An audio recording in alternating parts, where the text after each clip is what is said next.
مرحبا. التعديل الحكومي في منتصف الولاية يحبس أنفاس الوزراء وقطاعات تنتظر التجديد. شاهد ماذا حدث. ولكن قبل البدء، إذا كنت تتفق معي أن حكومة أخنوش تستحق السقوط، فاضغط إعجاب للفيديو واعترفومك بذكري الله والصلاة على رسولنا الكريم على مرمى حجر.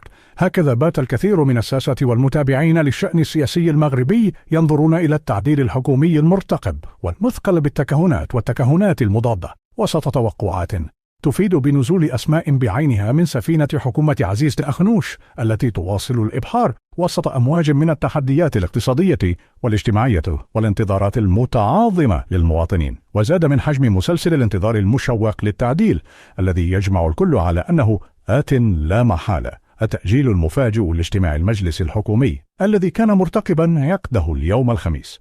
وسط حديث عن إمكانية اتئام مجلس وزري برئاسة عاهل البلاد، يرجح المراقبون أنه سيأتي بالجديد في الموضوع، ويذهب البعض إلى أن تسارع الأحداث وتناسلها في الأسابيع الأخيرة وتصريحات قادة أحزاب التحالف التي اعترفت بأن هناك نقاشا حول التعديل الحكومي بين مكونات الأغلبية برئاسة عزيز أخنوش، مؤشر ينضاف إلى وقائع وأحداث أخرى يمكن أن تدفع بإخراج وتسريع التعديل الذي طال انتظاره.